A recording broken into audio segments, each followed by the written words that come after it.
Hello everybody, welcome back to the channel. So in today's video, we are going to be speaking about the questions from the audience. We do have a lot of questions to answer for today. We're also going to be mentioning players like Neymar Jr, Lamine Yamal, and who could be his backup. We're also going to be speaking about a list of potential La Masia prospects and go on a deep dive about Dani Rodriguez. So it is going to be a lot of fun. If you guys do want to have your questions answered through videos like this, please feel free to share it in the Discord group chat on the Ask Members, on the Ask Kevin tab, and you'll have like a 40 to 45% chance of having your questions answered. If you definitely want to have your questions answered, like for sure, like you're locked in, you can either be a member to this YouTube channel or just add in a super thanks on the comments down below. So it is going to be a lot of fun. And let's speak about the first question here, coming from Adrian.1102. And he has asked, Kevin, do you think Neymar still has a chance to come back to Barcelona after his spell with Santos? Or who do you think is the best backup to Rafinha whenever he does get injured? Okay, look, I have said before that yes, Neymar is a player that I would welcome. Like, why not? Maybe for a year. I understand the whole situation. Neymar wants to warm himself up to go back to Europe, and the one club that he does want to go to, it is FC Barcelona in the summer of 2025. And he's going to use that season, which is the 2025-2026 season, to really gear himself up for the World Cup of 2026. So I understand why Neymar would want to return, but in the end, in terms of like just thinking about FC Barcelona, sportingly and financially, it's not the best move that Barcelona could make. Like, look, if I was a Neymar fan, I would say hell yeah, like bring Neymar back to Barcelona. Why not? A last dance, have him win a couple of trophies with Barcelona, and that's it. But if we're just speaking about based off FC Barcelona, right? This club, what is the best for Barcelona? I would say move away from players like Neymar and focus on the future, because Neymar is 32 years old. He's coming off a very serious ACL injury. His explosiveness and durability is going to be questioned, and I believe that Barcelona has already moved past this era. Even if Neymar wanted to return, let's just say that he does say, I want to go to Barcelona no matter what, I have no idea how much Neymar is going to be asking for in that summer. Like, yes, we have talked about how he could be asking for maybe €1 million a season, but I don't think that's what's going to be demanded by Neymar and his agents. And I do not even want to spend no more than €1 million for somebody like him. Barcelona have to save as much money as possible, and especially under this strict league. And I definitely don't want this to hurt any of the future prospects that Barcelona are eyeing on. And I look at Hansi Flick and I see a coach that does want to grow a lot of youth players, right? He does prioritize younger talents to fit this high intensity system. And signing someone like Neymar would contradict that direction. So outside of Neymar, who would I choose? I would say it comes down to two players, Rafael Leao or Nico Williams. Rafael Leao is more of a left winger. He's powerful, creative, but inconsistent defensively. He's very expensive, I would say, because with Jorge Mendes now out of the picture, Leao is going to be costing around €75 million. So it is going to be costing a massive transfer fee. Nico Williams, on the other hand, he can play on the right side. He's more dynamic compared to Leao, but he definitely does play on the left wing position, and he is the perfect player for this system. He's an elite 1v1 dribbler. He's fast, defensively very responsible. He's younger, La Liga proven, and he's a better financial option. He is going to be costing around 55 to 60 million euros. So my conclusion to the left wing position, if Rafinha ever does get injured, I would say Nico Williams is the safest bet that Joan Laporte could make. Moving on towards the next question, and I'm not even going to try and say his name because I don't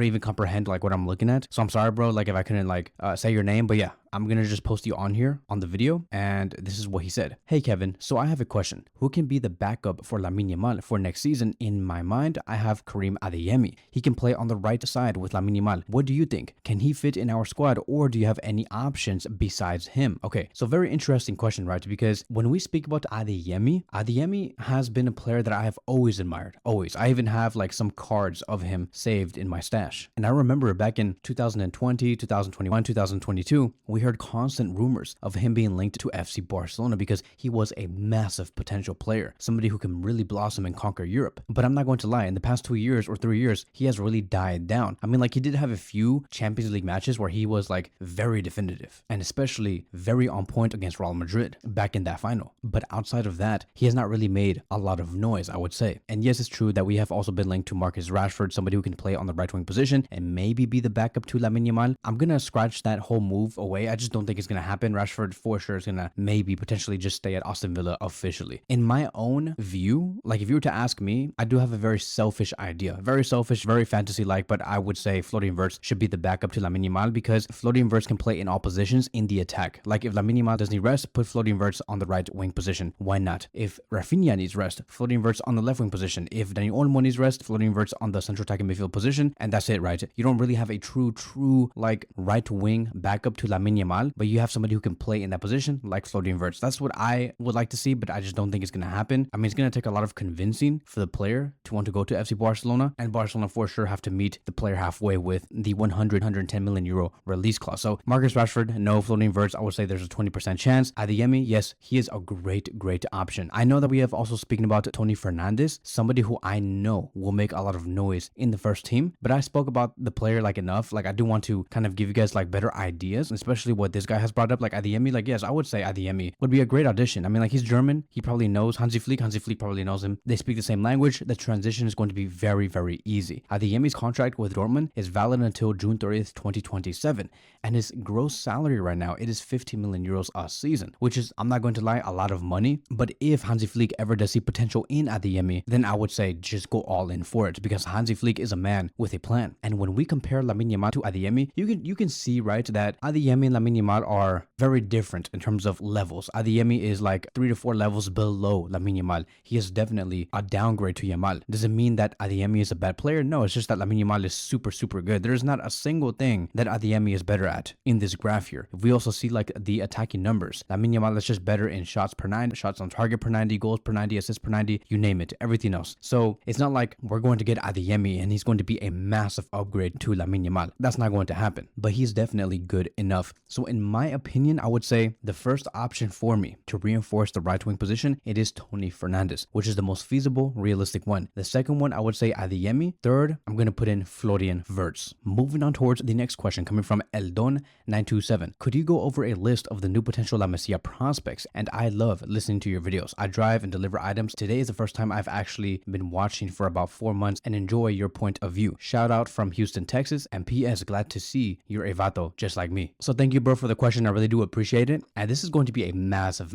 answer. Like I don't know how long I'm going to be taking to answer this question here, because it is a very good question, but I'm going to try my best to like make it as short as possible, because I don't want you guys to be on this for too long. But okay, first of all, right, I'm excited for 5 different players. So we are going to be revolving around Baba Koroma, Jofre Torrents, Shane Kluivert, Gulli Fernandes, and Tony Fernandes. Those are going to be my personal La Masia prospects for right now. So starting with number 1, right, Baba Koroma. Born in 2009, very versatile player capable of performing in the central defense and also as a midfielder. He's also the younger brother of Ilaix Moriba, who is a former La Masia talent. Barcelona is keen on securing his future because they don't want to avoid repeating what happened with Moriba, who left because of challenging circumstances. Baba's promising talent has also attracted attention from the Spanish Football Federation, and they're very eager to integrate him into the national youth setups. So there goes one. I would also like to bring in Jofre Torrents, who is a left back known for his exceptional game intelligence and precise distribution. Despite facing injury setbacks, he has established himself in Barcelona's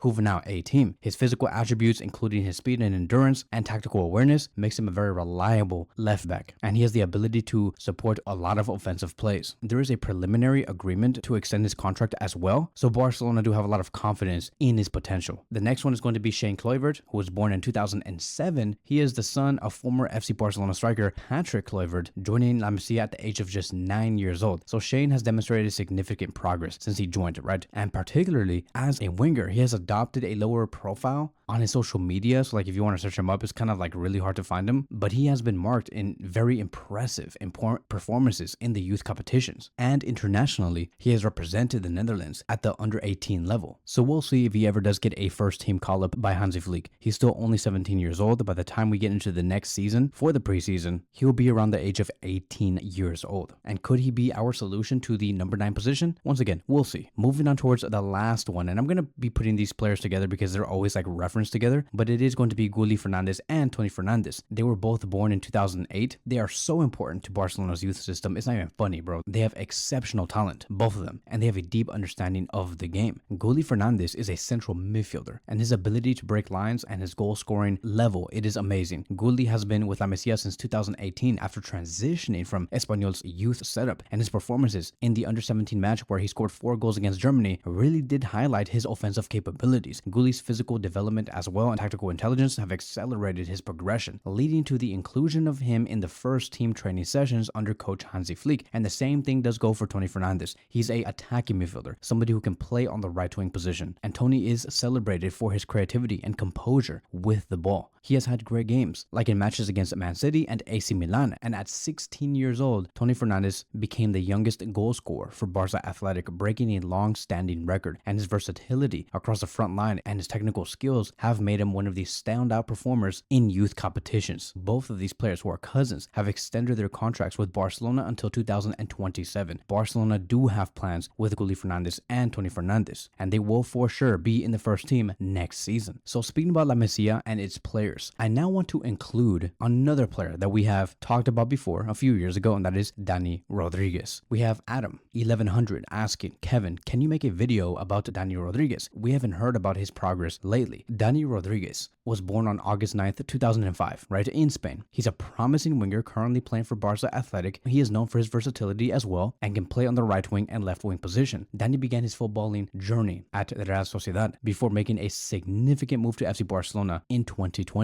His initial season with the under-16 team was very impressive, showcasing his technical skills and adaptability. In the 2023-2024 season, Dani split his time between the under-19 A team and Barca Athletic. He made his debut with Barca Athletic in September 2023 during a 2-2 draw against Fuenlabrada and accumulated 13 appearances that season, also including 1 start. Barcelona have also secured his services with a contract extension until 2027, a very similar move to Tony Fernandes and Gulli Fernandes. On the international level, Dani has also represented Spain across various youth levels. I really do think that the Spanish national team and Barcelona are very lucky to have him because he has electrifying speed, precise crossing, exceptional dribbling skills. He has faced a lot of injury challenges, especially a 4-month knee injury. He came out of it with great resilience and determination to recover from the big injury. And of course, right now, he's injured because of a hamstring injury. But so far in this season, he has played 6 matches with Barca Athletic, scored 3 goals and provided 2 assists. We'll see if he ever does get a huge promotion to the first team. I do think that there's a lot of competition for Dani Rodriguez, so we can't rule anything off for now. So that is it. That is going to be wrapping up today's video. Thank you guys so much for watching, and I will see you guys in the next one.